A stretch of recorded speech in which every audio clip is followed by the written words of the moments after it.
There are so many different forms of protein out there. Whey isolate, whey concentrate, plant protein, egg protein, casein, hydrolyzed protein, soy protein, rice protein, milk isolates. Which one do you choose and which one is the best? Well, this highly depends on when you're taking it and what your goals are. So in this video, I'm going to break down which protein is best based for your goals and your finances, because some are much more expensive than others. Let's start first with a very common one, whey protein isolate. Whey isolate and whey protein in general is one of the best protein powders you can take directly after your workout. The reason for this is because your body can digest this protein very, very fast, like in under 30 minutes fast. In case you don't know, all forms of whey protein come from cow's milk. Whey protein isolate has been filtered in such a way that it gives you one of the purest forms of protein on the market. Whey protein in general consists of the richest sources of BCAAs, which include the 3 amino acids leucine, isoleucine, and valine. All 3 of these are critical for muscle growth and recovery.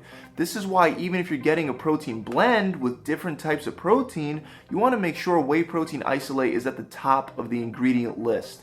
Pure whey isolate will also have less than 1% lactose, so many lactose intolerant people are able to digest this type of protein much better. Whey protein concentrate is different from isolate because it goes through less filtering, which means fewer of the natural carbohydrates found in milk are removed. The result is a whey product that is much lower in protein content and is usually higher in carbs. The big benefit of getting concentrate is that it's usually much cheaper than isolate, which is what makes it one of the most popular types of protein on the market. I would be careful though when just trying to get the cheapest brand of protein powder. Some manufacturers go through questionable protein suppliers. Their protein powder likely contains far less protein and far more carbs than even what's claimed on the label. On top of that, these cheap protein powders may contain impurities and contaminants. Next, we have hydrolyzed whey protein, which is pretty much the absolute best protein you could take after your workout, but it's also the most expensive.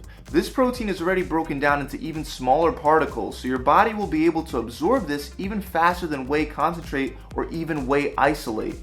When the protein from milk gets separated, you have about 20% whey protein and 80% casein protein. Casein protein is another great source full of all the amino acids you need, but even though it comes from milk, it's very different from whey. Casein is the type of protein shake that you would want to take in the middle of the day as a meal replacement and also at night before bed. The reason for this is because casein is much slower digesting than whey, sometimes taking 5 to 7 hours to digest. It won't spike your insulin the way that whey protein will, which doesn't make it the best protein to have after a workout, but it will give you a constant, long-lasting, steady stream of protein and amino acids to help your muscles recover. If you want a good mix of whey and casein, you can get a milk protein concentrate, which contains both in about an 80-20 ratio. Just like whey, egg white protein has a complete essential amino acid profile, which promotes optimal recovery from challenging workouts. Egg white protein was the most popular type of protein supplement for many years before milk proteins surpassed it due to their better taste and their lower cost. This type of protein is great for people that are lactose intolerant because eggs have the second highest bioavailability, which means that your body is very good at using protein that comes from this old school source of protein. Of the vegetable protein types, soy, rice, hemp, and pea protein are the most popular.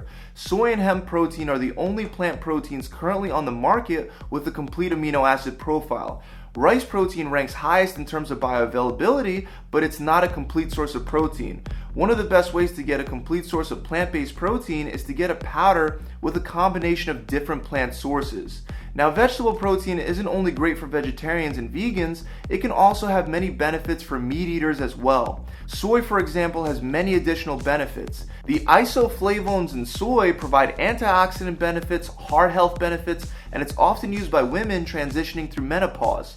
The one thing that you should know about plant-based protein is that the taste is many times hard to mask, and it's usually not quite as yummy as milk-based proteins. Last but not least, beef protein is also becoming more popular. Beef protein is packed with natural creatine and BCAAs, and it's defatted so it contains no fat or cholesterol.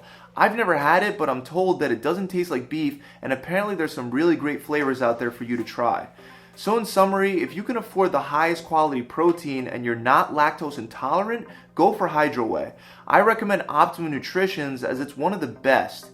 If you want the medium price protein, go with Whey Protein Isolate. Again, Optimum Nutrition's 100% gold standard is one of the best you can get and ranks as the #1 selling protein powder year after year.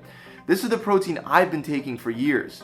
If you want to save money or if you're a beginner, I've tried EAS's whey protein concentrates and they tasted pretty good.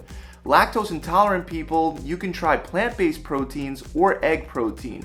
Optimum Nutrition makes a great egg-derived protein powder, and Sun Warrior makes a great plant-based protein blend. Beef protein is for those of you meatheads that can't get enough meat and want some extra natural creatine in your diet. I believe Carnivore by Muscle Meds has some good reviews, and Muscle Tech is a beef protein as well, but I've never really tried either one. The last thing I have to say is please make sure that you remember that these are all supplements and real food will be a lot more important and have a much larger effect and impact on your body than any protein powder that you're having. That's it guys, I really hope that you enjoyed this video. If you enjoyed this video, make sure that you leave it a big thumbs up, subscribe to the channel, and comment below. I'll see you guys next time. Pump it.